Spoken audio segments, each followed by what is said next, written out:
fast, die young.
Together, we may just find a way.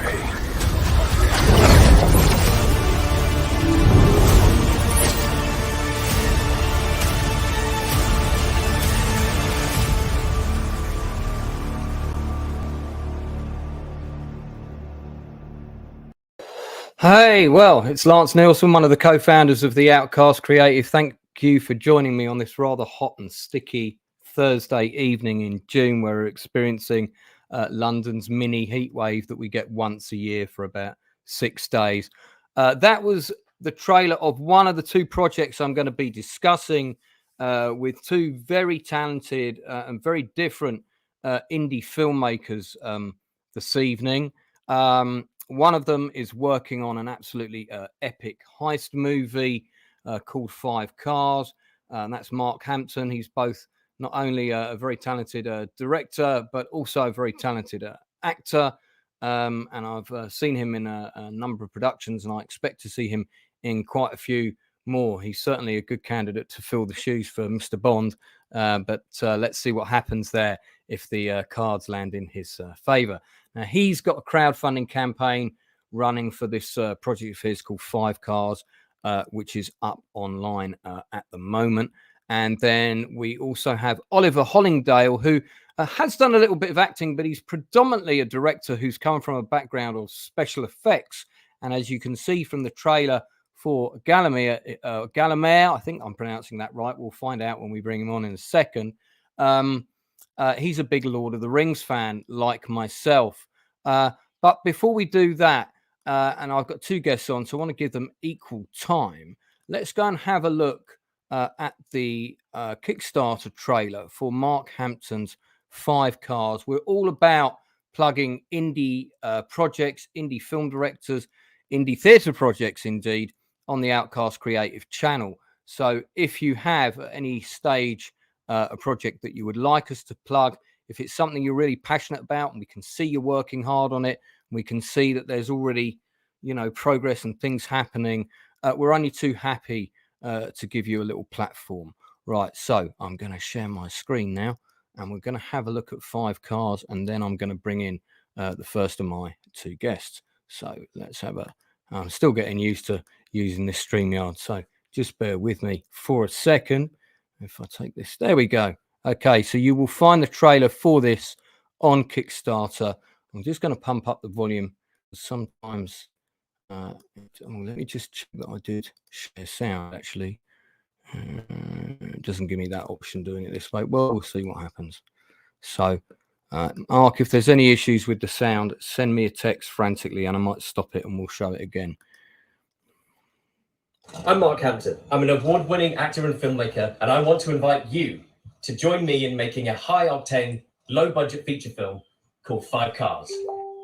5 Cars is a low-budget movie with big-budget ideas. It takes the idea of a contained feature film in a single location and takes that action and puts it in and around the 5 cars of the title. That way I can deliver an exciting, visceral movie experience without needing Fast and Furious kinds of money.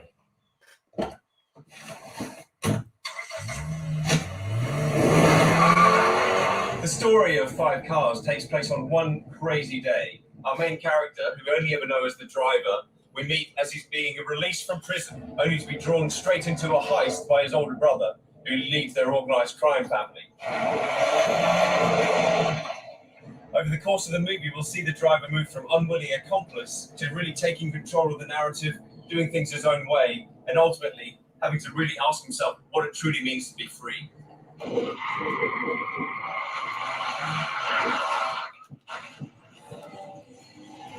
So, why should you help me make this movie? Well, it's going to be an exciting, emotional thrill ride with great moments, petty criminals, tough guys, crossers and double crossers. It's a heist movie. It's one that's really popular at the box office, and it's something that sales agents and distributors know how to sell.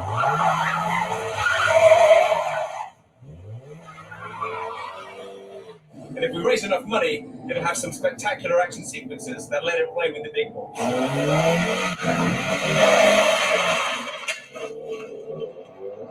The budget of 5 Cars is going to be made up from equity investment, my own private money, and this crowdfunding campaign. Now, this is a really important portion. If we hit our initial target, that's going to go to the core production costs, cast, crew, locations, etc. But the stretch goal is where it gets really exciting. If we hit our stretch target, we'll have enough money to roll over a car during the big chase sequence with me in it. And if we hit our super stretch, we're going to blow that car up. Every penny on top of our stretch targets will go to making the film a better film. Better cars, better locations, better everything. So please give whatever you can to 5 Cars and help me make the best film I can possibly make. Thank you. Well, hey, great stuff there. Right, let me just get back in the studio here. Stop sharing screen. There we go. Whoa, that's what I call a decent crowdfunding trailer. Fantastic stuff.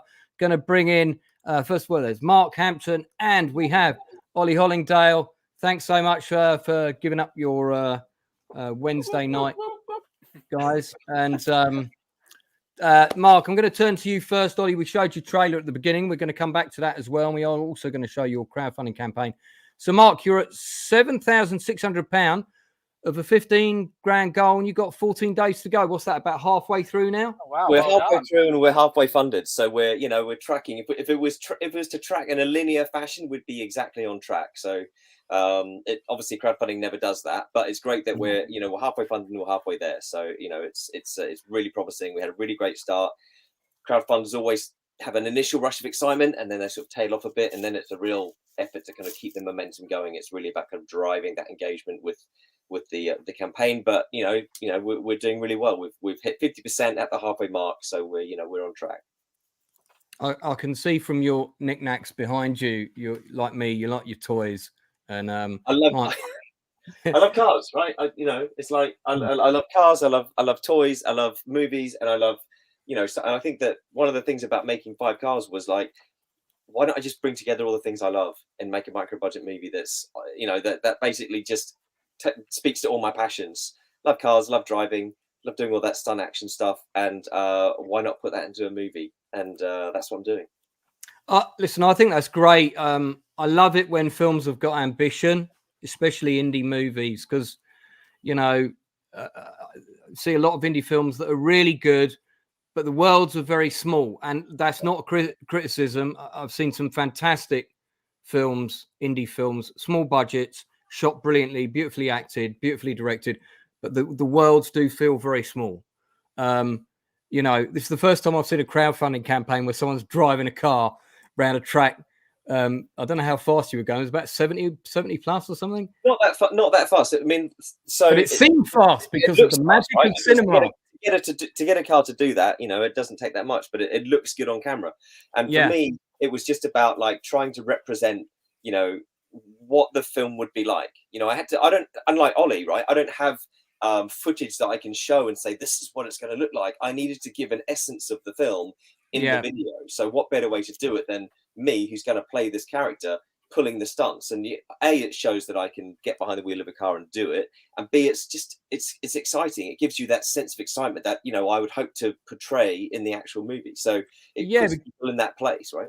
Because you said you're one of the perks is that you're going to get rolled in the car if you get. Well, if we hit a stretch goal, whether we will or not, I don't know. But one of the things is that I want to get a car and put it through its paces and have an action sequence which ends in a big car crash, right? And we can find a way of doing that in a way that kind of adds the most production value. If we get enough money through the crowdfunder and my equity investors, we'll take the getaway car and we'll blow it up. Like, we'll literally blow up the car. Now, that would be amazing because it will have so much production value. I'm really excited to do it.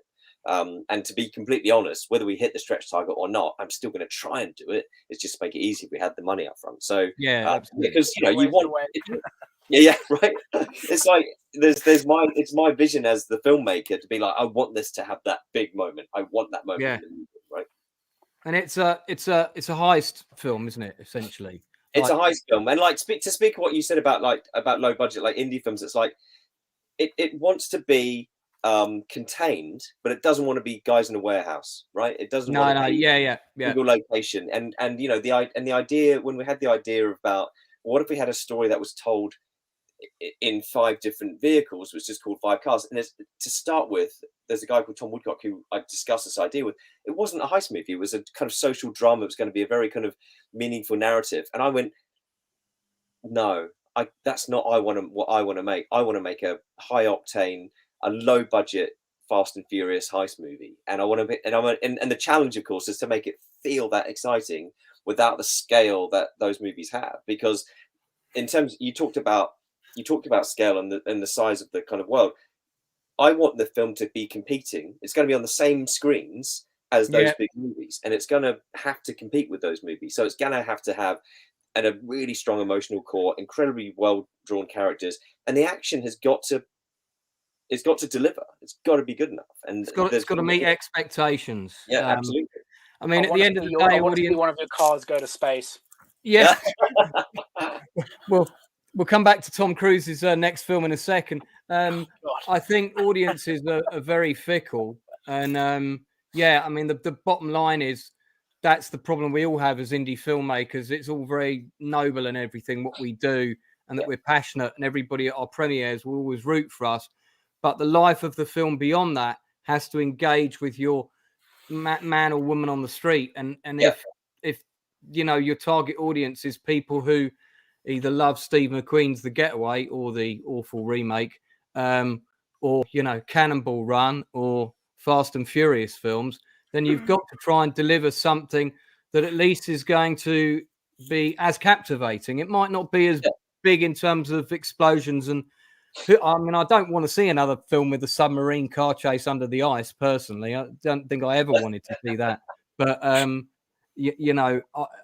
I think this will probably be a bit more grounded in terms of not breaking the rules of its reality, if you know what I mean when I say that. Yeah, absolutely. It will obey the laws of physics. That's a promise. That's a start, I reckon. In a lot of action movies these days, that's a good place to start, because a lot of motion pictures fail to do that miserably.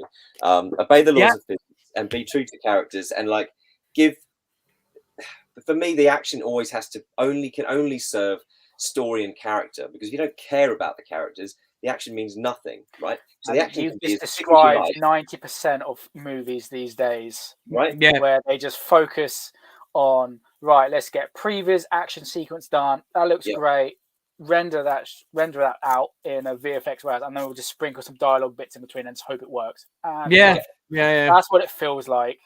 Yeah, I remember I missed days when you kind of used to just watch movies and be like, "Wow, that explosion!" Oh, yeah, they had their moment, they had the beat in it, and it just felt like a really good sort of moment. That's why everything's just so CGI. But that's why the films that we grew up with, right? The first Star Wars movies, the Indiana Jones movies. That's why they are so, and they still stand up, because technology has changed. What you can do on camera has changed. The scale of what you can put on screen is completely different. But what they captured was the ability to care about the people who are going through that. Yeah, absolutely. So important. Well, look, you've picked on something there, which is a good segue for me. So I always like to ask my guests a series of quickfire questions so we can get to know you. So all of these questions are going to be for both of you. So, Ollie, go to you first. What was the first movie you ever saw at the cinema on the big screen? I think it was probably a Disney film. So it probably was something like Jungle Book or Aladdin or something. But I That's remember, all right. Well, you're a kid. I remember so, falling asleep through most of it, and then being really grumpy that I missed it when I left the cinema. We'll take it as a given that was not what led you to the path of being a filmmaker. Mark, what was your first?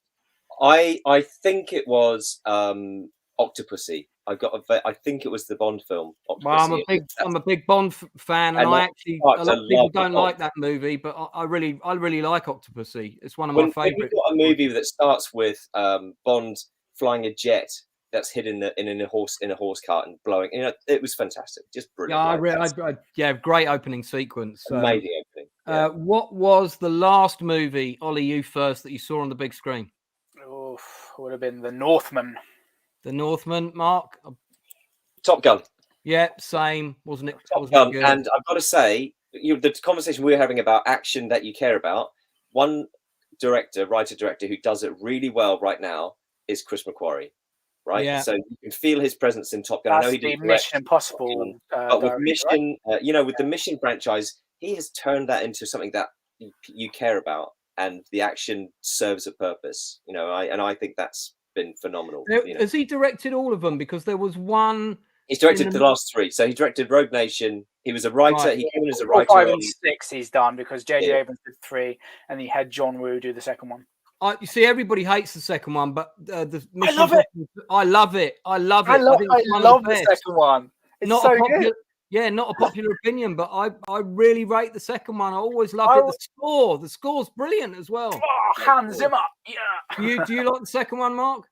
I'm sorry. I don't mind it. What I don't like about it is some of the motorcycle effects. I like motorcycles, and I don't like where you can see on the wires. There's a bit that breaks the magic for me. It's like, okay, but I missed that. I'm there. I loved it. I thought it was stylish. John Woo's soundtrack. I love that Limp Bizkit sound variant on the MI theme. That was rendition of the Mission Impossible thing. Yeah. I think that's it has such. I don't think it's ever been topped as a version of the Mission Impossible theme. I think that's just still my favorite. Tom, if you're watching, we all liked MI2 and we all like Mission Impossible. So okay, cool. Well, Maverick was the last one for me, and I'm going to go and see it again before I haven't seen it yet. It was my second viewing. I've seen it twice now, and it is fantastic. What was the first computer or console game you ever played, if you played any, Mark? Oh, crumbs! I cannot remember the name of it because my dad in the 80s, my dad sold computers. He was trying to be an entrepreneur and sold computers, but we had all these computers lying around the house, all these games on. So, and the one I remember was your basic Space Invaders game. Yeah. I used to have that, and it was great. But that I think was the first one I remember ever playing. Was Space Invaders. Ollie, do you remember anyone? Yes. I always got the PlayStation 1 console, and it was like Tomb Raider or Crash Bandicoot. But the very first computer game I played was on an old computer of my grandfather's, and it was the Prince of Persia. Oh my God, that's going back. Yeah, I remember selling that at the game store where I worked. Prince of Persia, that was great. I loved that because it was like you had like an hour to rescue the princess, and you had all the spikes and stuff, and you had to jump over. I remember it. Such a great game. Okay, and Mark. Sorry, these are quick questions, so I'm going to race through them. Mark, what was the first TV series that blew you away that you had to watch the next episode and the next and the next? The first one that you can remember. The first one that really captivated me wasn't the first one I saw, but the first one. No, that really not the first that you saw, but the first that really grabbed you, that really blew you away. Quantum Leap. I'm going to be doing a stream about that in the not too distant future. I might get you on that to be a guest co-host. I had to watch it every week because he had that teaser at the end of every episode. You saw where he landed next. Oh boy! Right? And you were like, oh boy! And then you had to, what happens? You had to find out. It was my favorite. Yeah. Great. What a shame about Dean. Was it Dean Stockwell? Yeah. I loved him. Such a good actor. Ollie, your first TV show that grabbed you? I think I've got loads as a kid, but I think as sort of like late teens, where series started to become a thing properly on TV, was like Lost. Okay. At the beginning. Were you not massively disappointed as it went on? Oh, the end. God, I can't. I'm very I won't go Yeah, into it. let's but not yeah, waste time Lost- on that. It's Lost- been debated to Lost- death. But It yeah, still hurts. Lost- It still hurts. Yeah. Lost Yeah. me. Lost me at the end. I got out early, so I got out early, so I didn't But waste. at the beginning, that was a really good sort of mystery, like war, as you say, leaves good cliffhangers and Yeah, kept that at intrigue. the That was- beginning. yeah. So, Mark, of more recent stuff, let's say in the last couple of years, what's the TV show that you've seen that you've gone, oh shit, I would have loved to have been in that, or that was really, that's the sort of quality of the stuff I'd like to make. Money Heist was fantastic because it had that blend of fantastic characters. It had moments of getting like ridiculous and getting a bit stupid, but actually all of the characters were really well drawn, right? So if you became one of the characters, you're named after a city, you'd be like, yeah, I could have fitted into that cast. That was a great ensemble kind of cast for acting. Yeah, and the team behind that made a show about innocent woman going to prison that was a bit like Orange is the New Black. I think it was called I remember seeing a couple of episodes of it. Yeah, that's not bad as female well. flesh on the first episode was a lot of female flesh on display. I can't recall. My other half thought it was good, so she was more into it than I was. But it had good characters and those cliffhangers. Ollie, more recent stuff. What's been the show for you? I've been very let down by series over the years. Yeah, we're not going to talk about Kenobi at the moment. Really good. One that's been really good, which I think from beginning to end has been fantastic, and it's a nice limited series, Chernobyl. Good choice. Oh my god, yeah, incredible. Craig Mazin as a writer. Good choice. Just a couple more of these. Mark, first play you ever saw on stage? Can you remember? I think it was a local production in my little town in New Zealand where I grew up of Grease, and it was like an amateur production of Grease. I think that's the first thing I ever saw. What about the last play you saw on stage? The last one I saw on stage was a production here in Cambridge of Priscilla, Queen of the Desert. Very good. Big, bright-coloured camp, glory, wonderful stuff. Yeah, really fun. Ollie, I know you're not a massive theatre guy, but can you remember what you saw on stage? Anything you remember? Oh my god, I've endured painful musicals over the years and things like that. But one I've seen, I guess professionally, I saw a opera in London, but I was completely hammered throughout all of it, and then I needed a piss halfway through and they go, sorry, you can't let you back in. And I thought, well, fuck you then, I'm going to go to the pub, and then I don't even remember anything after that. So that sounds like the best way to watch opera. I need to call this out. So it's not the most recent one I saw, and I don't just go and see musicals. I like musicals, but I'm not passionate a musical aficionado. But I did say plays, which technically usually is more the straight plays, but but I just need to shout out the Back to the Future musical is incredible. Yeah, I really want to see that. If you're a fan of Back to the Future and you've ever wanted to live the movie, that's the way to do it. Go and see the Back to the Future musical. It's phenomenal.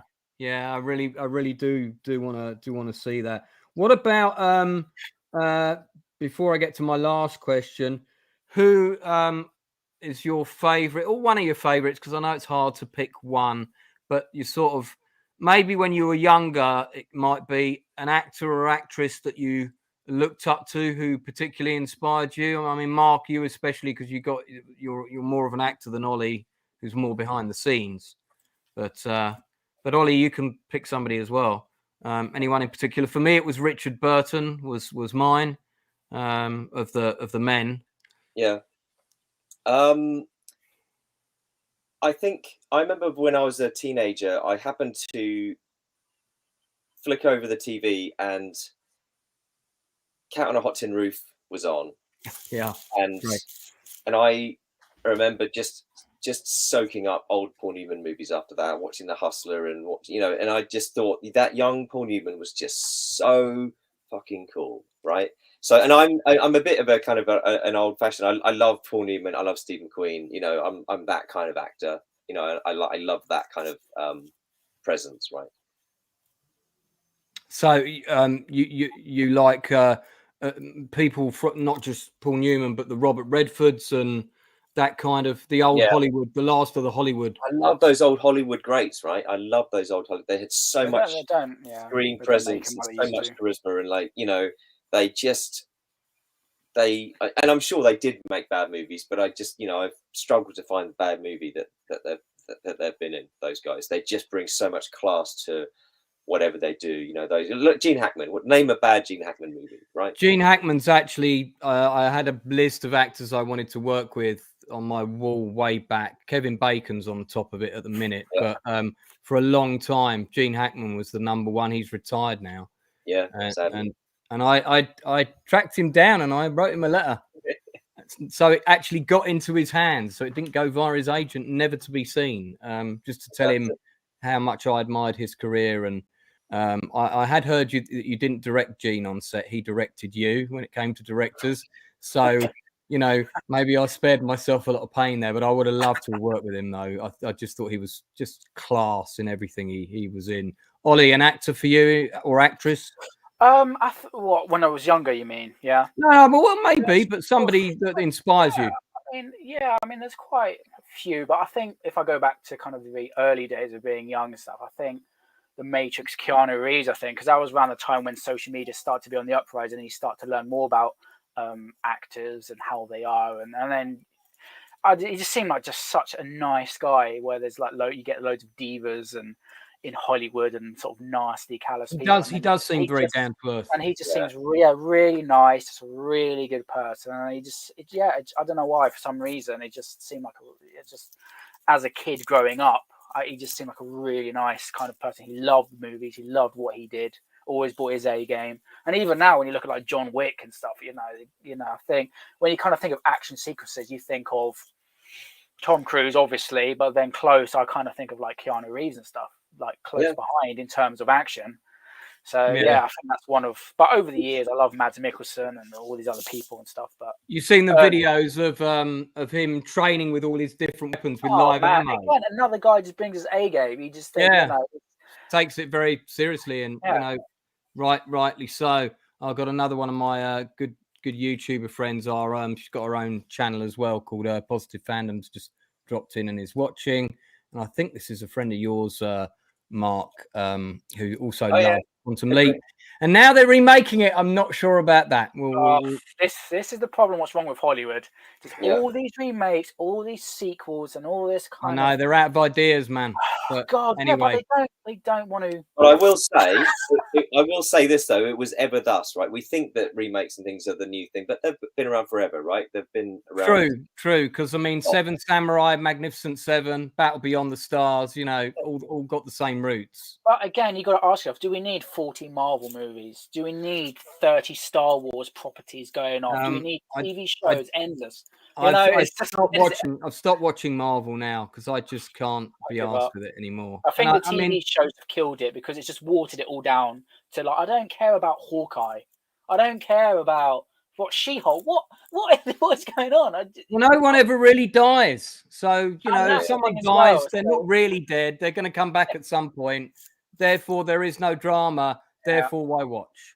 So that's my take on it. All right, well, look, let's not debate Marvel and remakes because I want to plug your stuff, guys. So, although we can do another stream about that some other time. Oh yes. So, Ollie, we haven't seen your crowdfunding campaign yet. How long's this video?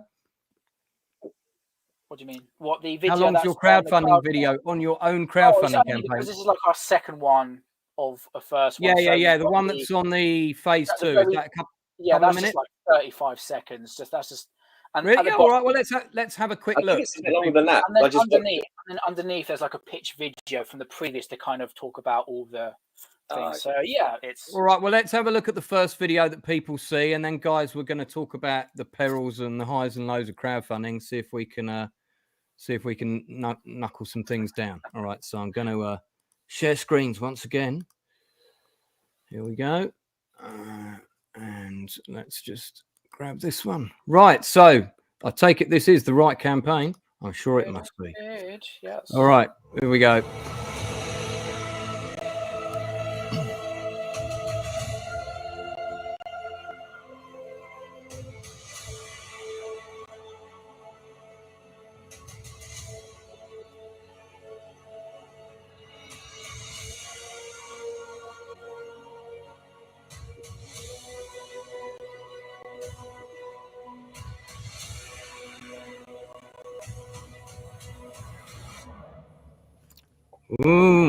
Okay, me likey. So And further down, there is like a pitch video to kind of welcomes new people who've come. You know, if they want to catch up, they can watch that pitch video and brings them all up to speed and everything. Yeah, for those people watching, all the links for everything to do with Mark and Ollie are all down there, so you can just click and go and have a look.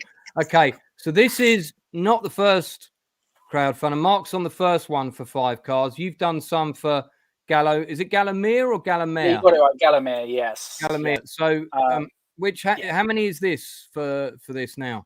Is this the second or is this the third? Is the second one. This is the second one. Yes. Okay, yeah, and the goal you've got 250 quid. You've got 30 days to go. I think it only went live today, didn't it? That is correct. Yes. So, how much are you hoping to raise on this one? I mean, it'd be nice for the full amount of 7.5, but yeah, it is one of those things. I didn't think, if we were successful the first time, we wouldn't have need to do like a second one. There might be a third, fourth, fifth. It isn't, the nature of it is, I think crowdfunding, it is a bit of a strange territory these days. The second video below, that's your pitch video. That's you selling the film. Yeah, it's talking about it. Yes, talking about. How long's that one? It's only like a minute and a half, something like that. Or I can't remember. It's 3, so I'm not going to show it. I'm not going to show it all, but let's have a quick look at some of it. Man, getting used to this thing is a proper pain. It doesn't like it now. Oh, there we go. Okay, all right. Yeah, let's have a quick look at the second video here. You join us at the beginning of our journey, filled with action, magic. Oh, it's not going to let me enlarge it. That's annoying, isn't it? Gallowmere is a grimdark fantasy epic set in the realm of Eldervin. In this world, it features many races, elves and dwarves, humans and other creatures. Our story follows 4 heroes who journey to Gallowmere on a mission to investigate evil that lurks there. Inspired by the deep world-building mythology of Tolkien's Lord of the Rings, the complex politics of Game of Thrones, and the visual flair of David Lowery's The Green Knight. This is the most ambitious project we have ever done, featuring a wide range of characters and creatures, all accompanied by stunning locations, from forest, crags, wild rivers, to sweeping vistas, as our heroes travel from one place to the next. Gallowmere is a classic telling of good versus evil, exploring the moral compass of our imperfect heroes and what it means to step up and do the right thing, even against overwhelming odds. All right, okay, let's hold that there for a minute. I couldn't go; it wouldn't let me go large screen on that, and that's something to do probably with screen sharing and whatever. But yeah, okay, so I get the gist of it. Definitely needs a castle in it somewhere. So it's good that you've got a beard, because I don't think you're allowed to direct fantasy films unless you have a big beard. I think that's kind of part and parcel of. Yeah. Look at Peter Jackson. Looking at the perks, I want to look at the perks of both of your campaigns, because a successful campaign is all about the perks. I'm just watching that video, right? If I was watching that video and I could chuck some money in, the perk that I would want is that map printed up on something nice. The map that you showed us of the world. Because whenever I bought a fantasy book, and in fact, I've got one here, the first thing I would always do when I buy it, is go and have a look at the nice map. Where are we? Yeah. And this range of books, and I've got the one of the guys who worked on this is coming on the show in a few weeks. They brought out the maps for these books as a kind of accessory pack, if you like, a sort of merchandising thing. They sold absolutely loads. Now, obviously, they've got a big fan base for that, but if you're part of the fantasy fan base and you like fantasy, mate, you want to put that map on something nice, whether it's a piece of cloth or whatever you can get 50 of them printed on, make that a perk, add that to the campaign, definitely. Do you think that's a good idea, Mark? I think that's a fantastic idea, because you've got, there's a built-in audience of, fantasy lovers who, like Lance, like to have a bit of stuff. They tend to be people like us who like to collect a bit of something to do with their thing, or have a figurine or whatever. So if you've got a piece of the world, it's, for my film, it's like I can offer, I've got perks which are like, we're going to wreck the car, so have a bit of the car, I'll sign it, and we'll give you a bit of movie memorabilia. but I can't give people a piece of the world of 5 cards because it takes place in contemporary kind of modern society. If you've got a whole world that you can give away bits of, and I've seen it done really well in the past with a friend who did a crowdfunder for the name escapes me, but there were coins, currency, little coins, currency. I remember that. I remember that one. Yeah, I can't remember the name, but then there were custom made coins, and there were different types. Yeah, so Kate Madison's campaign, and they did a similar thing. They made a huge fantasy mini web series, and they raised kind of £30,000, and they set up essentially a whole kind of studio to go and shoot this thing. It was absolutely phenomenal. Like, it was proper high end. And it was called Ren. It was Ren, the girl with the mark, right? Yeah, the girl with the mark. Ren, the girl with the mark. Yeah. Absolutely brilliant. Yeah. And that was an incredibly high bar for kind of fantasy web series, and it rightly went around. I think I've seen like bits of it. Yeah. It's tough. It is a tough one because again, it's we don't have a big enough fan base, but it's not to say that as we kind of go along in the project and we start pulling more people closer, as we maybe get to, if we do like a crowdfund 3 or crowdfund 4, which the reality is that might be that, then it is a good idea to kind of do that. But we've got some perks for this one. Like one of the bigger perks is like a day's photography video shoot with our costume designer. You get to kind of go through his wardrobe and pick out the kind of any Viking medieval clothes and stuff. So you got like a nice. So it's because again, it's tough. It is tough with crowdfunding because again, you could come up with like maps and coins and things, but again, it's just that's an extra. You've got to work out the cost and reward, right? So you've got to work out like what's the cost. It's tough. How much do I ask for that level of perk? Yeah, is it going to be enough to cover the cost of the thing and be a significant amount of money? And if your campaign is based on at each level, you're adding on a thing. So if in my campaign, if you go in at 150 quid, you get a t-shirt and a hat, but you also get everything underneath it as well. So the incremental change that you go from one to the other has got to be the value of the thing you're giving away. It's got to be more covered so that you actually get something at the end of it that you can contribute to actually making your film. So it's there's a quite delicate balance between what's the cost of the thing, what's the value, the inherent value of the thing, so what it costs you, versus the value that you hope that a backer will perceive in the thing, in having the thing, like its exclusivity, the limited nature of it, the fact that they are part of your kind of journey. And it is tough to kind of work out, well, how much, where should I pitch this reward at? What should I be after? We definitely, we got things like one of them's like a prop from the film, and it got some little bit. So it is a kind of a trying to suss it all out and things, and especially where are you? So Ollie, and I'll ask this question to Mark as well. So what's interesting about getting the two of you guys on? You're both equally passionate filmmakers. You've got quite distinctively different talent and skill sets, I think. We can't all be blessed with Mark's leading man face. I've got a great face for radio, I always say. But you're making two incredibly different movies. And although, you might get some people, through the luxury of just having lots of money, and most people don't these days, of course. You're crowdfunding in the worst financial recession ever. Yes. When people are thinking, fuck, can I keep the lights on? I mean, I haven't got as many lights on in here as I normally. I've got one there. I haven't even got the fairy lights on, actually. So when I do a stream, totally. It's like, can you support my campaign? Well, no, I can't fill up my car, right? No, exactly. So you've really got to you've got to go beyond your friends and family and even your core tribe. You've got to find the people that want to see that movie, who want to get invested and help you make it. So Ollie, in your case, that's your fantasy crowd. So where are you going and what are you doing to ingratiate yourself to get to those people or find those people? And that's the same question for you, Mark, in a sec. It's hitting up all these kind of fantasy blog sites and everything. Had partnered with like a fantasy network guys for the last campaign who've got a massive sort of subscription base as well. Just trying to do everything. And again, it's just trying to have that social media presence. I cannot stand social media. I hate the damn thing. But you gotta create little vignettes, little trailers, little posters, post hashtags, make sure it's the right hashtags so it hits people who love Dungeons and Dragons and fantasy and all this sort of stuff. So you just got to keep digging away at it, and slowly but surely it starts to pull people to it.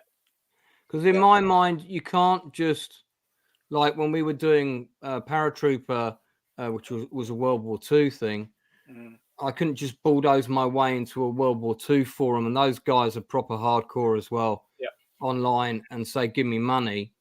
I made sure I joined those forums way ahead of time of us doing any of that kind of thing, talk to people about the project, but then I also talked to them about other things, and I became Mr. Helpful. No, of course. I'm not. So I don't just jump in and go, "Hey guys, I'm doing this." I'm like, "Who the hell is this?" But you've got to put it out there. You've got to follow me.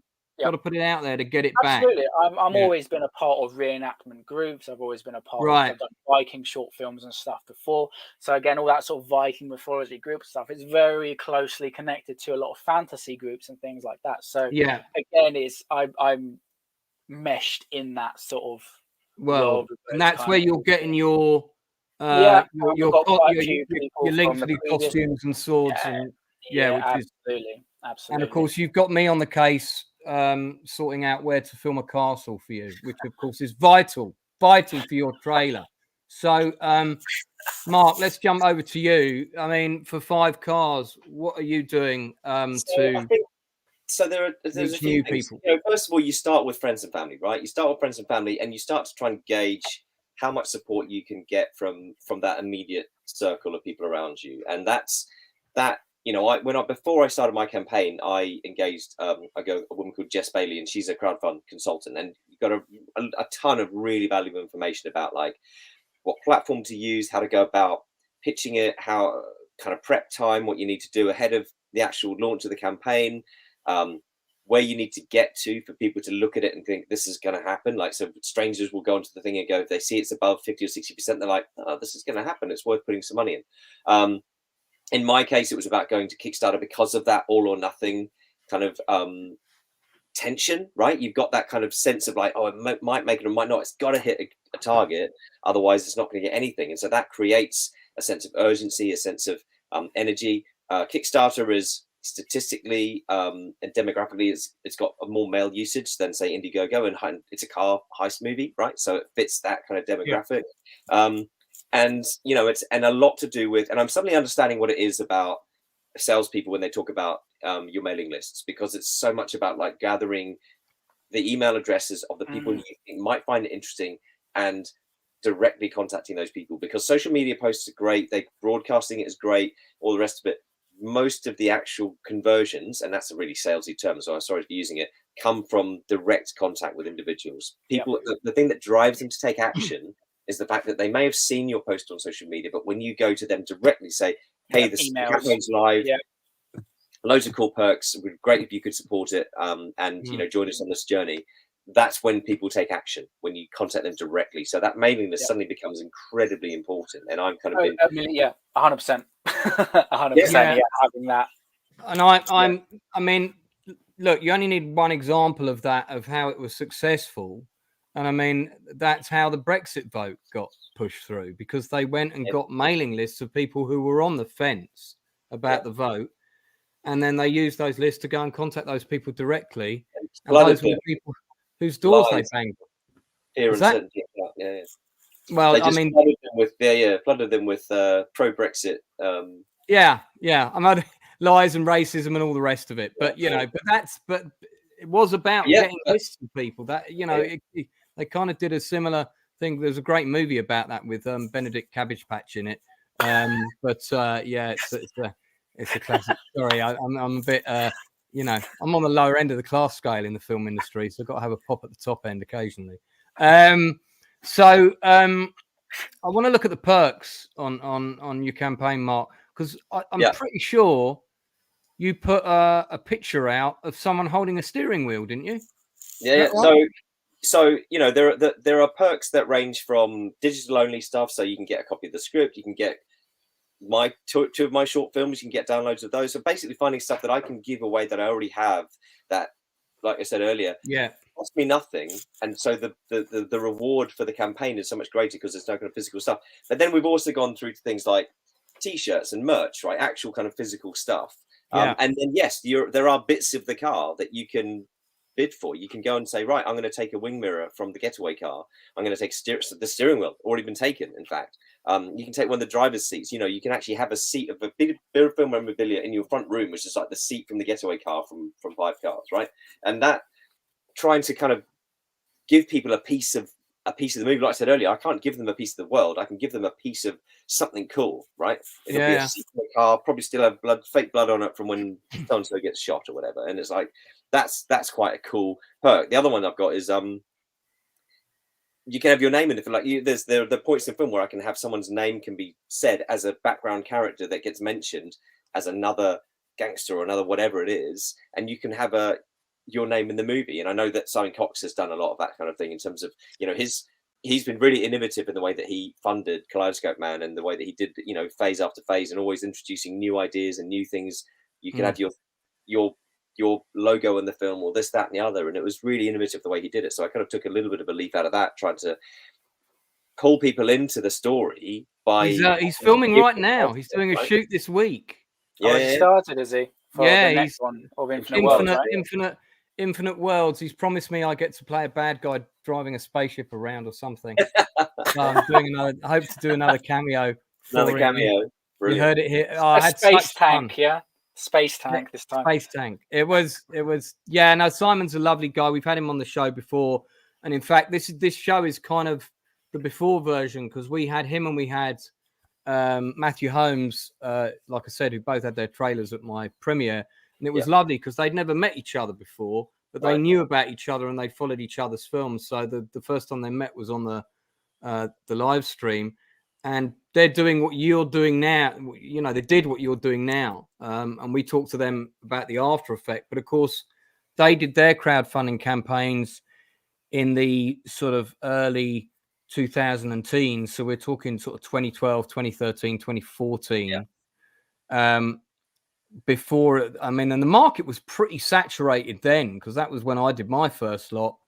Now it's very saturated, and but despite that, just looking at what you've sold here, Mark.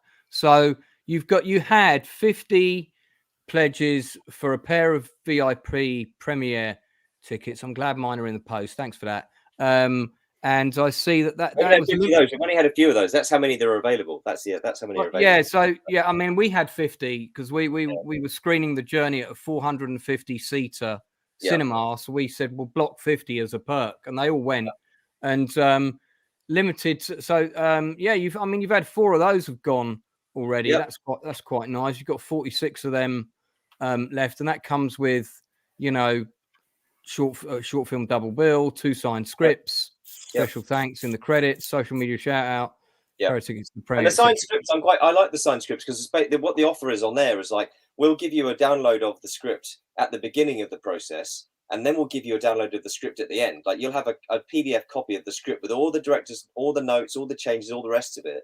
And that is kind of a real, it's a kind of, it's part of the filmmaking process. You get to kind of see the journey of the film being made by looking at what we started with and what we ended up with. And I think that's a unique insight into the filmmaking process that people who go for that perk can get access to. How many pages is the script for 5 Cars? It's 86. It's super tight. It's like, it's a super tight, slick, and And Ollie, how many pages is the script for Gallowmere? 579. I don't know how many there are at the moment. Well, what's your guesstimate running time for it? Again, at the moment, I don't know. Really? It's one of those things. You could get half a page, and then, or before you know it, that's could be like a whole, like nearly 2-3 minute scene. It's we're trying to do. We got the bigger picture of it all, which could be like like a feature, and then we've got a very condensed version which could summarize into a short film, potentially like a cliffhanger to be continued at the end. But it's just trying to kind of aim for the small bracket first, because it means that at least we got a kind of completed piece, but at the same time continuing to shoot, because again, I just trying to think that we live in such a very unpredictable world. 3-4 months down the line, something might happen and we might not be able to shoot for the next sort of year or so. So rather than having like a quarter finish, at least we got a condensed narrative there, which can be sort of be shared around, maybe put online, or film festival circuit as a short whilst we're shooting. So again, there's quite a few different sort of cogs moving. I think the best, world, an original world from the scratch. best way to look at what you're trying to do, Ollie, is you're telling a small story in a much bigger world. Is that fair? So focus on telling the small story, but stick some castles in the background so we know the world is bigger. Yes, there's a lot of world building going on as well. Yeah, and I get that. And I mean, your stuff technically always looks really great, and you're doing stuff underwater, which is very cool. Yeah, fantastic. I've not tried shooting underwater yet. That's one of the things. I mean, let's talk about that. What were the challenges of that? And I mean, did you have a particular kit and camera for that, or did you chuck it in some kind of Ziploc bag and hope for the best? What happened? Not far off. Very limited time. The camera operator Morgan, who was shooting it that day, he was we put his camera in this bag, because I mean, when you look at water housing, you're looking at a couple grand, right? Because he's got all the nuts and bolts and everything, and all has like decompression chambers, all that sort of stuff. So we did hire out for a good few hours a scuba school, because we needed a deep pool. I think it was about between 5 and 6 meters deep. We needed that plunge. So filming at a local swimming center is just out of the question, really. So we just needed like a nice big deep tank so we could have the actor dive in. So the camera that we had, DSLR, we put it in, and it was like a Ziploc type bag thing. I think it was about like 80 quid. And we just sort of hope for the best, pray to the film gods that no water leaked in whilst you're doing it. And it's got like it was a nightmare because the plastic was touching the touch screen, and it was flicking through all the settings, and Morgan was like, oh my god, this is a nightmare. So we had to turn that off, and then he had to have his goggles looking through the viewfinder, trying to nightmare. Whilst got these two little holes that you slide your fingers in, and trying to mess around with the focus and all this kind of stuff. So a lot of it was, and we're up against the clock and everything. That behind the scenes video comes out in a couple of weeks online. So I mean, I'm sure we'll be up to see it. And how long is that shot in the edit? I mean, that's probably a good sort of minute and a. Or underwater? It's a key. Is a key sequence for the story. So he's heading down to retrieve something. And so including a couple of questions for you both, including Ollie for you, including your actors. If you get all the money, what's the money shot with the biggest number of people? Is there going to be like a sort of end of Fellowship of the Ring, 4 guys against 20 guys, big scrap, or what are we going to see? Go on, you go first, Mark. Go on. So mine is not a large scale film in terms of people. The biggest scene will be, there is a funeral scene in it, and so we're going to have to, even though the film takes place mostly inside these cars, we do have to see the activity outside, and there is a funeral scene. So there'll be mourners, there'll be a coffin coming out. So that's probably the biggest. Logistically, that's probably going to be the biggest thing, is to create all that and find a way of revealing all that from the driver's perspective, i.e. through the windows of the car and all the rest of it. So that'll be the biggest day. I just know somewhere in the world there's been some filmmaker that's gone, we need a funeral scene, let's wait by the church. Yeah. And they've got their camera and they've said to their actor, go and walk up the path behind the hearse. I'm sure. Let's get you in the shot. 100% that has happened. 100%. There's got to have been someone who's done that. I mean, absolutely. I shot a funeral scene for somebody once, and it's not cheap. If you want it to look right, it's church locations are not easy to get for free for starters. Yeah. And there's usually, when there's a funeral at a church, if you've had the unfortunate pleasure of going to one recently, there's normally 3 more, waiting to get in when you come out. You've only got like an hour, and then there's another car coming up, so they're all booked up. It's Crazy. So that's going to be probably the most expensive day in terms of people and and the location. Absolutely, yeah. And what sort of size crew are you looking at on the daily basis? So it looks like you're going to hit your budget. So it'll be minimal. It'll be because that crowdfunder is a part of the budget. So there's a bunch of my own money going in. There's equity investment from some equity investors. So in terms of crew, we'll be looking at one sound person probably, because they'll just have to mic the car up, mic everybody up, and then they'll have to do it remotely. I wouldn't expect you to have more.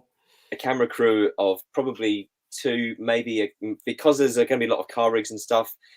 Probably a grip. So a camera, assistant camera, and a grip, and that will probably be it for camera. And then it'll be a question of like, how many runners and PAs do we need to kind of keep things moving while we're in between setups? I will need a line producer because I'll be in the film and I'll be directing the film, so I need someone who's going to emanate in a first AD, right? So that's going to be basically it. I'm going to come back to you on actors that direct themselves in a sec, because that's a topic that always interests me. That sounds really complicated. Ollie, how many? I mean, on the days that you've shot bits and pieces already, how many people you got on yours? Only a handful of people. Because again, you're dealing with quite a lot of there's locations. So there's your camera operator. You've got a sound boom op. So and then is there somebody doing sort of might have and then it's just the actors really. We're just keeping it. So you're both working with the kind of micro budget 5 to 6 crew members. Yeah, small crew, absolutely. What's Howard, who's just shot The Ledge? Howard Ford, yeah. Howard, that's a Howard Ford-sized crew, slightly bigger, I think. Yeah. And I mean, I've got to take my hat off to him. He's made like 4 films on the trot, including one in the pandemic. I've just seen The Ledge, and I thought The Ledge was great. I mean, it is what it is, but for what it is, it's really good. It's a really good, box, right? Yeah, good movie. The Ledge, Ollie. You want to check that out? Okay. I think Mark's also friends with David Wayman, who's in it. Yep. Who gets thrown off something. The clue's in the title. So that was that. I mean, it was worth admission alone to see Mr. Wayman get thrown off. Mr. Wayman get thrown off a ledge. But yeah, I mean, that is a really tight crew, but it can be done. It can be done, yeah. And it has to be, really, because that's what you're working with. You haven't got money to waste on solving problems. I think our kind of situation is that I've been very blessed to have a great costume guy come on to be involved for like nothing. Yeah. And to kind of help with costumes and everything with his arsenal of amazing talent. Yeah, they do look very good. They look amazing. They look phenomenal. And that is so much of the world that you're building. Because if you're in forest and stuff, that's the thing that tells the story about the world, right? Is what they're wearing and how they present things. Absolutely. And so this guy, Christopher, he's his kind of IP is called the Norse Dragon Armory. And he's a very talented guy. He's learned all the kind of craft himself, and it's very, very blessed to have him on board, because that's one of the other things in the early stages of getting the pre-production and all that kind of stuff. I was like costumes, and then when you start budgeting, right, 4 main characters, you've got a wizard, an elf, a rogue, and an assassin. You're looking at nearly 800 per character to have a costume that's made well, and it's not just like a Halloween costume fancy dress shop. Is to get some serious kind of costumes. It's going to be believably lived in, right? Well, that's it as well. That's it as well. And so I've been very blessed for that. So really, and then this day and age, we're very blessed that technology's got to the point now where anything can shoot at like raw 4K. Because you got to, it's at fingertips. DSLR, it looks damn good. You can shoot some amazing content as long as you've got. You can all shoot at night now as well. You can shoot at night, and you can, stuff looks good. So the only thing that's kind of what we're raising money for is just for kind of the logistics, just to make sure it just creates that well-oiled, accommodation, fuel, and food. That's what we're trying to raise money for. Really, is just to kind of get that. We've got everyone who's committed, thankfully, which is amazing. Who believe in it, but yeah, it's just, for fuel. What? What's going on? Yeah, well, yeah. So that's kind of where it's all going. It's just food, travel. Buy the crew mountain bikes. It'll be cheaper. You could probably they'll buy be one nice bike. and sweaty from when we get to location. Won't need to spray on sweat. Yeah, no, keep everybody fit. Spray. They'll all be able to fit in their costumes after COVID tummy times. So, Mark, you've directed yourself. This will be the third time. Is that right? Third time as in the lead. I've probably fourth time. I've been in almost everything I've ever made. Not always as the lead, but often as the lead. It'll be the third time as the lead. So I did it in Townby Gown. I did it in Acceptance, and on a much smaller scale, although on a much larger scale in some ways. All of my other shorts, my done a 60-second shorts and stuff like that. And it's always been, I remember those very well. It's always been the case that I'm front and center, but I'm also directing. And one of the things I do really well is to compartmentalize the two roles when I'm on set. Is to go and to keep in mind, to kind of be egoless as an actor and always do what's best for the film, even though the actor side might be like, well, this is not my best side, or this. What's best for the film is what's important, and so I'm able to kind of make sure that like I can do the directing, I can do the shot setting up, and I can step into frame, and I am very good at just clicking on into character, and it's usually because I've written it, right? So I've written it, so I know the characters inside out, so I can step into the character very easily, and that's a huge bonus because. But who do you look to on set if you want a second opinion? DOP usually. Did the DOP? For your performance. The DOP is my eyes, right? The DOP is my eyes, and they are looking to does it sell, right? Do you believe it?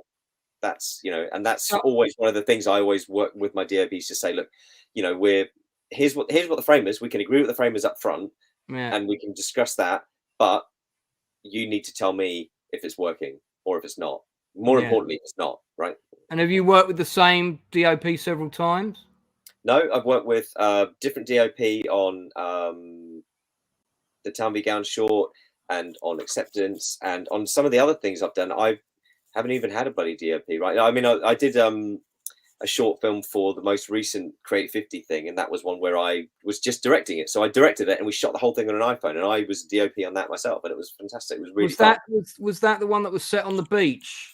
Yeah, make it look like it was in Australia. Exactly. Yeah. Because I've seen the film because Chris was kind enough to send me because I couldn't make the night, and Chris was kind enough to send me a copy, and we did a stream about it.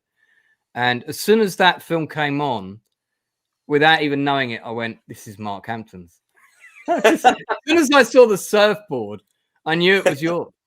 I don't know how, but I just thought, I bet he's got that surfboard at home somewhere. This is Mark Hampton's film. And it felt like the guy that I was watching was a role you could have played, which I guess, because was that your script, or were you directing somebody else? It wasn't my script. So no, there's a woman called Rachel Welch wrote that script. It was a really lovely script. Yeah. And I decided early on, I did have that thought, maybe could I be in this? And I did have that thought about doing it. And I made a choice to be like, right, I'm just going to direct this one. I'm just going to be behind the camera. And we shot that with a cast and crew in total of 5 people.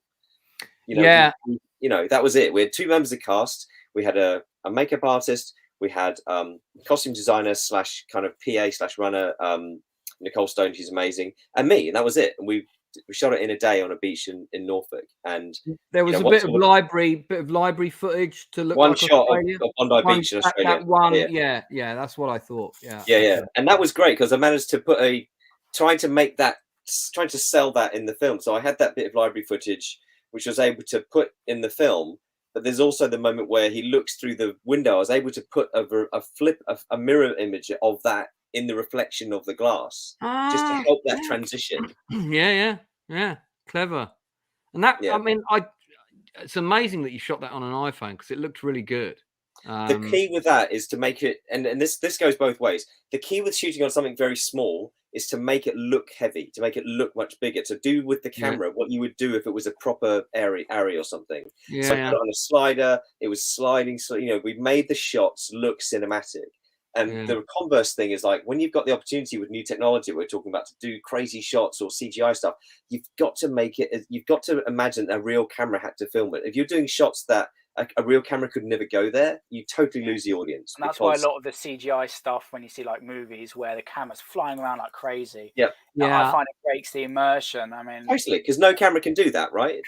Yeah, and I just sort of I start disengaging as well. I mean, sometimes you need it in certain things, you know, in the Spider-Man films, especially the early Sam Raimi ones, you know, him flying around on the webs and that kind of stuff. That's justified within that world for that character. But I find a lot of that stuff now in action films, especially, I just switch off completely.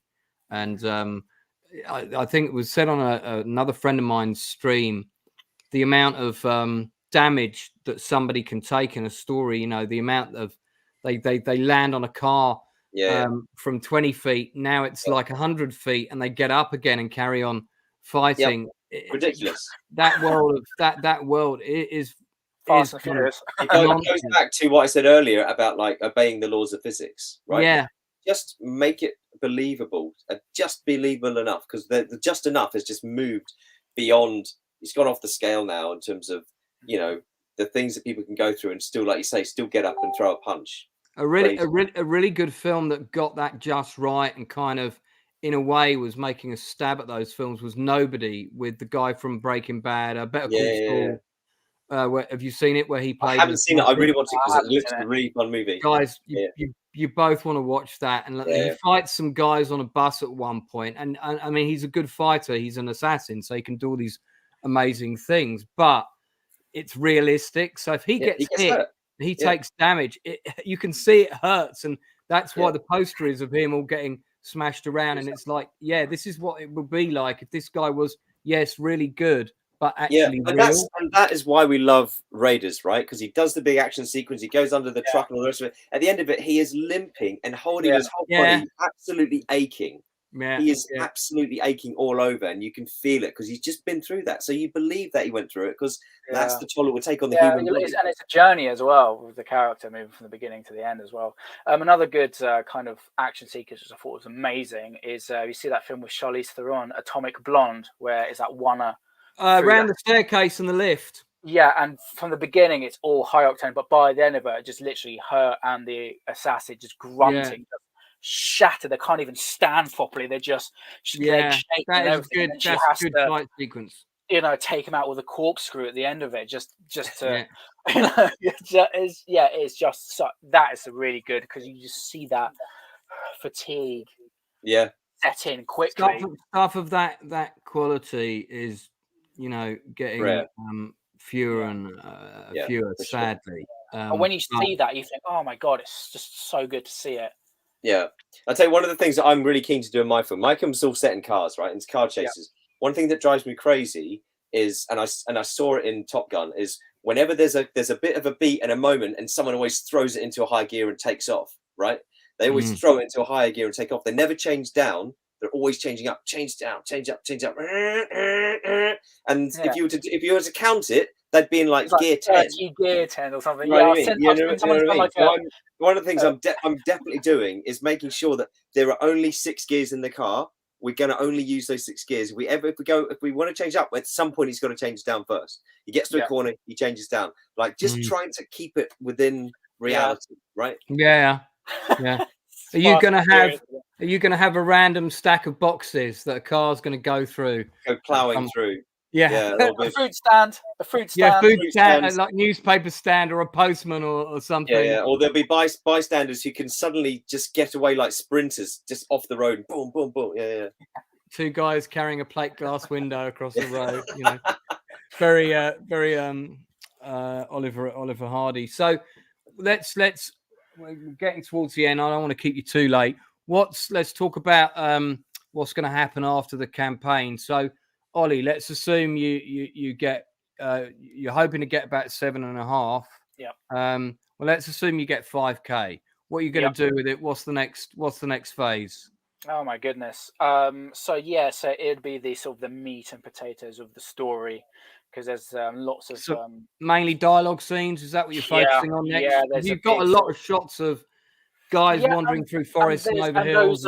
Those are well needed, because again, it's all aids the overall aesthetic. Yeah, no, I get that, absolutely. But there's a few key scenes where we've got it's around a campfire scene where involves lots of people. There's going to be loads of different angles, and it's just lots of stuff happens during the camp scene. You've got big exposition dump, as it were, but it's how to shoot it in a way that one isn't boring for the audience, two it's almost like a information as well, and then just thinking about the third act, the final third act of the story, because our heroes fight and sort of an evil entity from this kind of shadow plane.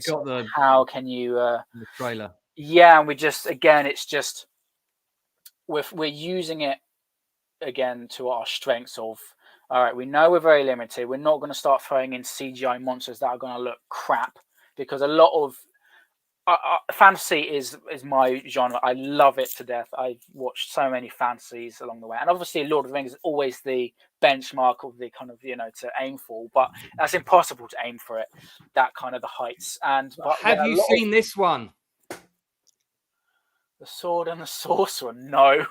Mate. 1982, the low budget answer to Conan, but it's awesome. You've got to see it. This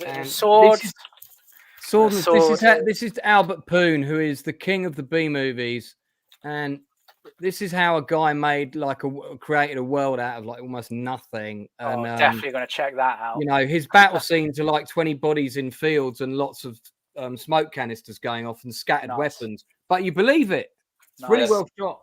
Nice. I'll definitely check that out. I'm always, and just we want our film to kind of stand out from a lot of the B movie aesthetic that you get with a lot of B movie fantasy movies. And you've got your cast in place, right?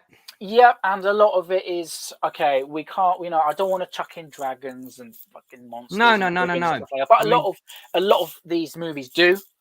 Yeah. But it's we want to try and stand out. So when people see Gallowmere, they can go, "Well, you know what? Bloody hell, that was for whatever the budget that was really good." So we're focusing on the characters. Also, the best monsters are the ones that you don't see a lot of the time. You got it. You got it. So again, it's building up that threat, the mystery, this entity, whatever this thing is, this necromancy type deal.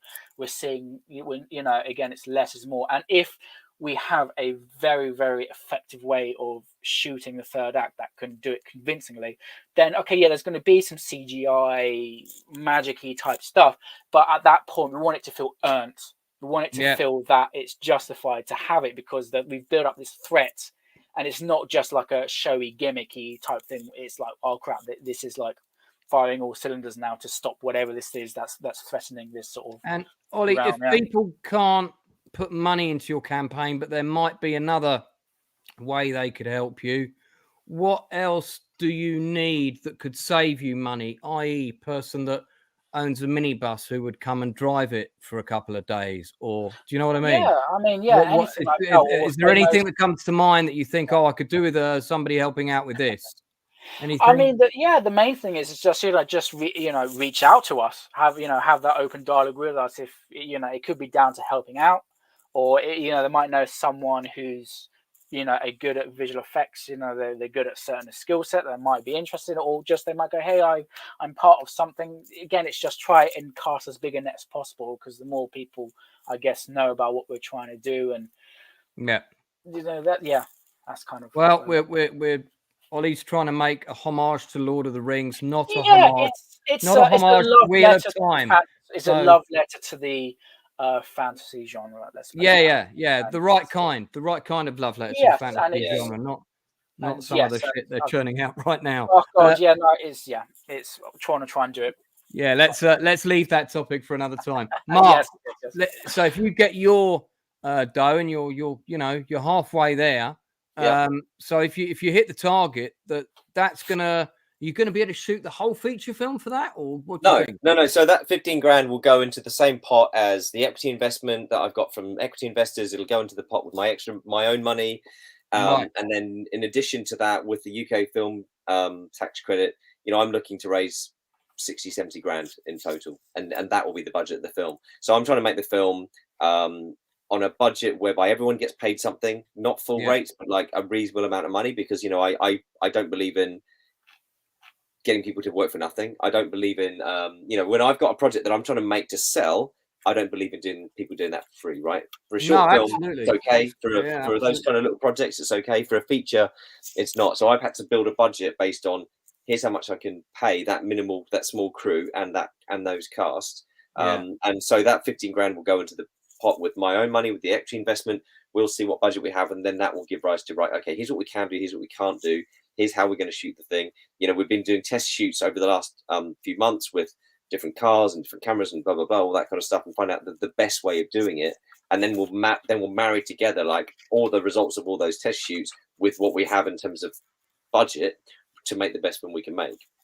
So it's all going to go into a larger pot and make a much larger film. So the 15 grand, that is really an opportunity for people to support the project, to come with us on the journey as we make it, to get those kind of updates and see that BTS stuff and come along and see advanced screenings of it, or be part of the movie and all of that cool stuff.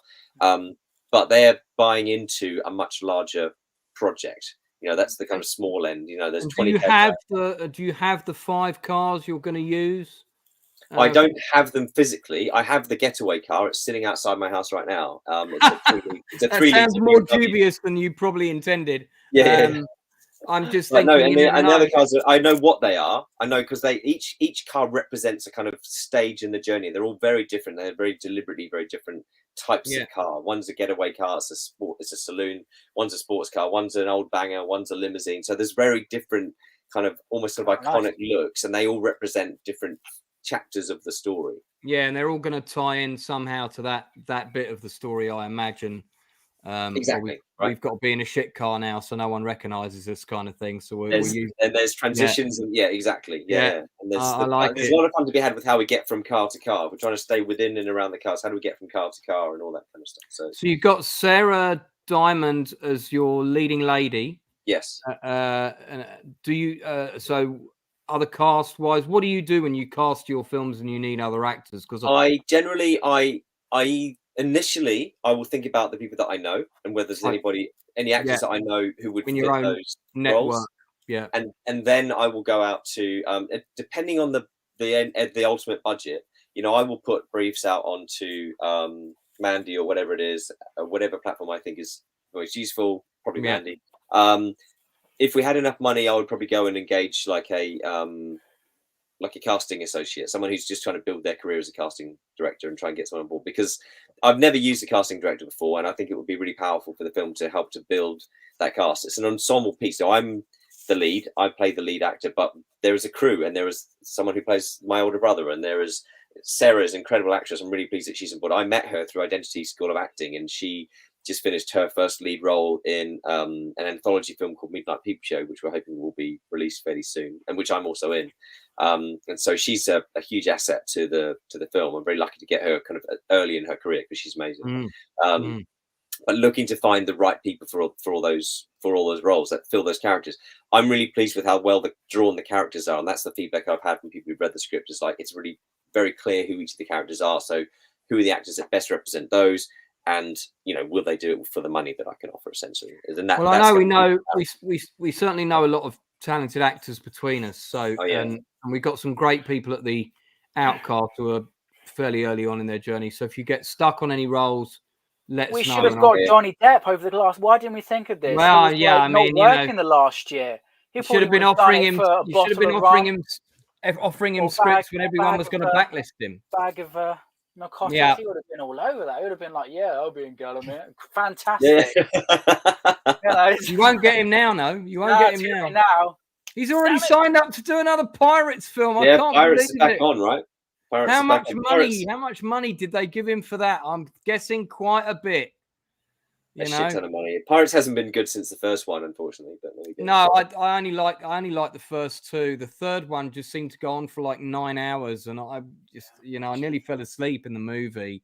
Yeah. But I rate him as an actor. I think he's he's he's great. really good. I love him in Blow. I think Blow was an amazing. I love amazing that film. His turn with Pacino, where he's playing the undercover cop. I forget the name of that. It's the name of the character, isn't it? It's a great movie.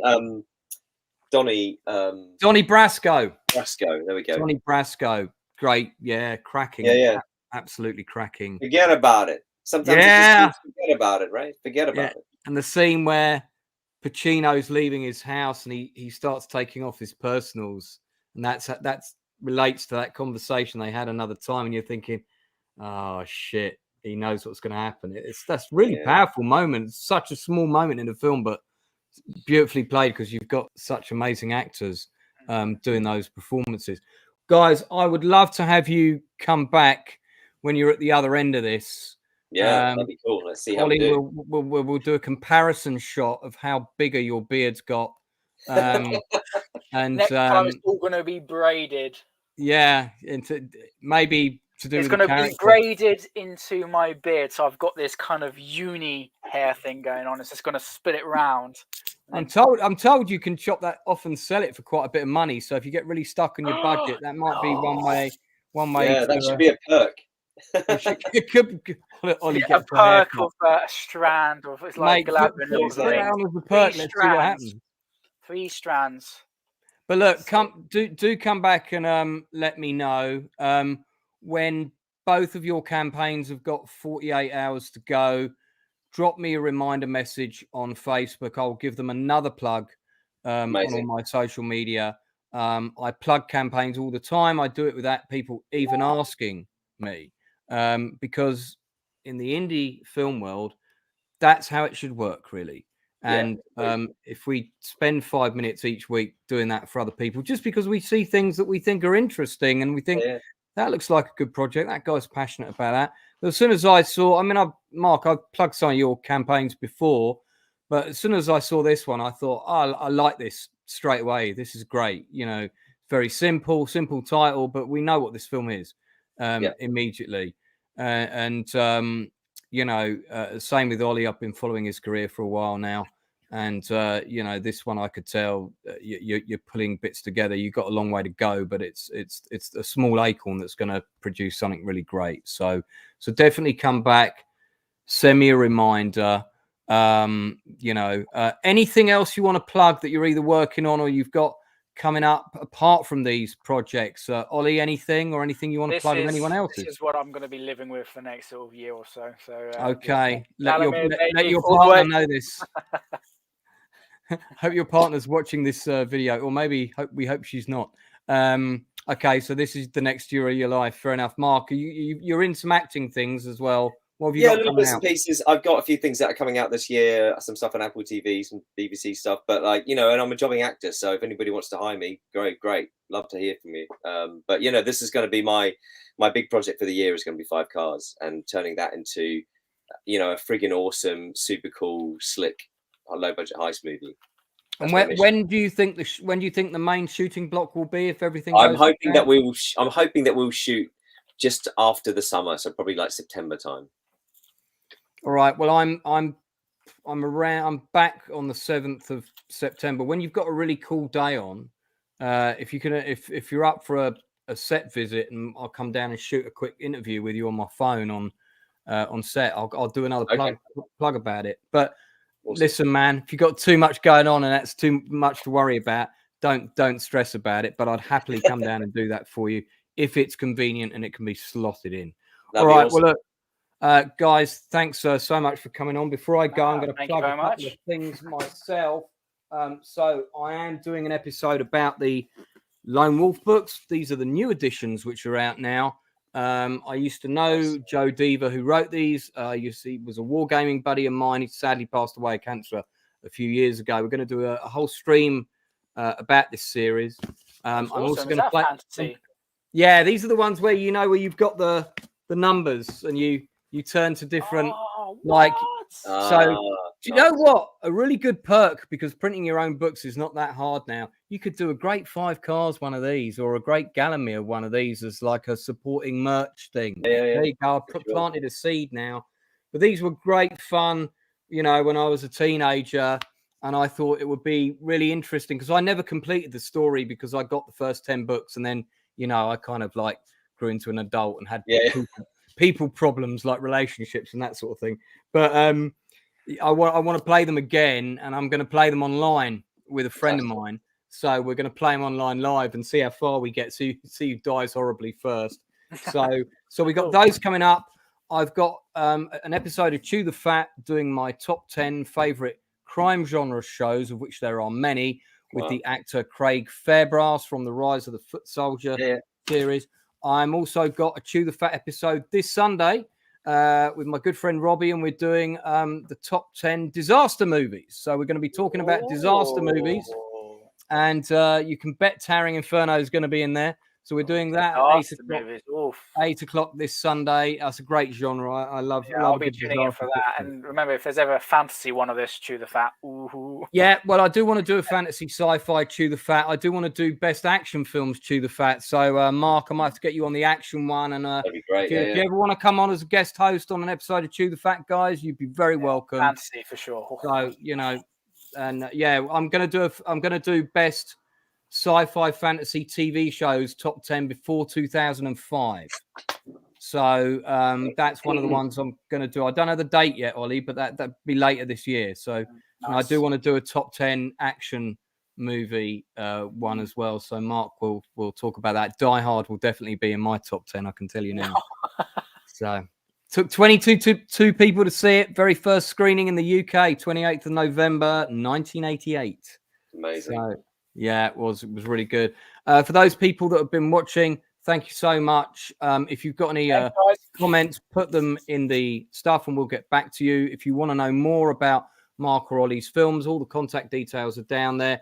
And look, if you can't support their campaigns, because we know times are hard, what you can do is you can get the copy and link of the campaign and just chuck it up on your social media, watch the videos.